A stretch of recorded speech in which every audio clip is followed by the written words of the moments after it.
Hey everyone, Alaskan Ambush Gaming here. Today, I'm gonna show you a strong early game strategy for Khalida's campaign in Total War Warhammer 3. Our goal is to secure your positions so you can expand smoothly and stay ahead of your enemies. You have 4 main threats to deal with. The vampires you're already at war with, the lizardmen to your south, the Skaven up to your north, and the dwarves to your west. Eventually they'll all come for you. In this guide, we're gonna ally with the lizardmen and expand west towards the dwarves. Turn 1. Move your hero into your army and fight your first battle.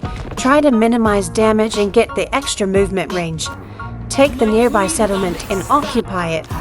Now trade the settlement to the Skaven to your south for some gold. Then immediately declare war and take it back. This locks their army at their capital. The plan is to wipe out their army when you take the capital so they can't retake it later while you're pushing back up north.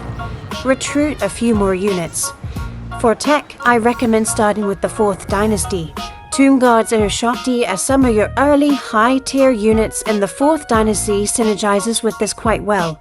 If you want to optimize even more, re-roll your campaign until the 5th Book of Nagash spawns at the dwarf's capital to the west. That'll pay off later when you can recruit an early 3rd army and have more Tomb Guard at your disposal. End the turn. Turn 2. March towards the Temple of Skulls and max out your army. Dismantle your barracks at your capital. The vampires will sack or occupy it sooner or later. It's unavoidable. End the turn. Turn 3. Even though the vampires are about to attack your capital, build its growth building first. It's cheap and the extra gold is worth it, even just for a few turns. Attack the Skaven capital at the Temple of Skulls. The battle's straightforward. Group up, wait out their summons, and take out their tower while you wait. When you break a section of the wall, the rats will clump up by the bridge, perfect for your artillery. Push your army forward once you thin them out. Take your time, and if a unit gets too damaged, pull it back and send it into the reserves. Focus Khalida's skill points on boosting armor and defense for your skeletons. It'll be needed to hold the line against the dwarfs later on.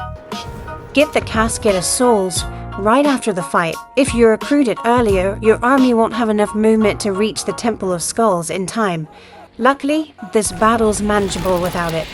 End the turn by building a barracks at the Temple of Skulls. Turn 4. Move your army north to attack the next vampire settlement.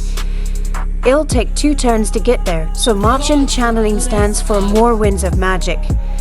There's no point in upgrading the growth building at your capital now, so just invest in the Doomblade instead. End the turn. Turn 5. Attack the vampire settlement. An auto-resolve should be fine here. If possible, recruit some better units. Hopefully there's a military building for you like there was for me.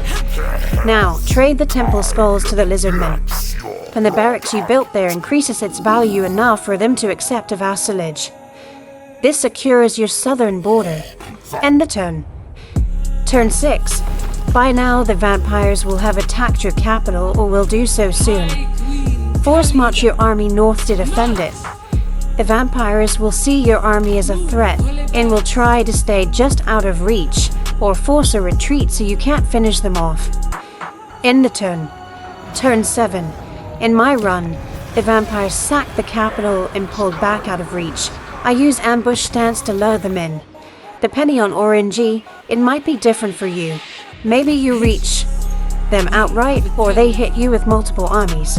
Either way, you have time to deal with them, but you must take the province capital by turn 9. The dwarfs will usually declare war right after turn 9 or 10. In the turn. Turn 8. Clean up what's left of the vampire army and move towards the province capital. End the turn. Turn 9. Attack the province capital. This fight's easy. Start with a range engagement and then push in slowly. Same idea as the Skaven siege. Occupy the settlement. Take the movement boost commandment in this province. You'll need it to maneuver against the dwarves. We want to lure the dwarfs to Marik. Otherwise, they'll push south and hit your undefended settlements. Get them to join the war against the vampires. This will pull them next to your army. You can also make peace with the vampires at this point since they're about to get wiped out by the dwarves, and you'll pocket a good payout. End the turn. Turn 10. Declare war on the dwarves. Get in close enough to Thorek to reduce the chance of his second stack reinforcing. There's some RNG here. You might catch him alone. Ambushing is an option, but Thorek does like to move if he can't see your army. End the turn. If you set it up right, you'll fight Thorek during the turn transition. This battle is the turning point of your early game. It'll probably be the toughest fight so far. If you set it up correctly, you'll fight Thorek during the turn transition. Battle tips versus the dwarves. Use your mobility, horses and chariots, to spread their units out. Avoid fighting dwarves head-on when possible. Target isolated units and watch for crossbows. Don't let your mobility units get stuck in melee for too long. Dwarves have incredibly strong leadership, so they won't break easily. Use artillery to spread damage evenly. Prioritize blasting charge enemy units first, then melee units. Then switch to range once the front line is engaged. Good macro can help you isolate units and break them down piece by piece. Focus on tying Thorek down rather than trying to kill him outright. From here, once you defeat Thorek, continue pushing west. By turn 13, you should be able to build a second army to secure your northern border against the Skaven. Your alliance with the Lizardmen will keep the south secure and provide extra income. Once you get the 5th book in the Gash, you'll unlock another army slot and a big power boost. From here, you can keep expanding west to hit your campaign victory conditions. If you found this guide helpful, please consider liking and subscribing. And share your thoughts on your own Khalida strategies in the comment section. Thanks for watching. Alaskan Ambush Gaming out.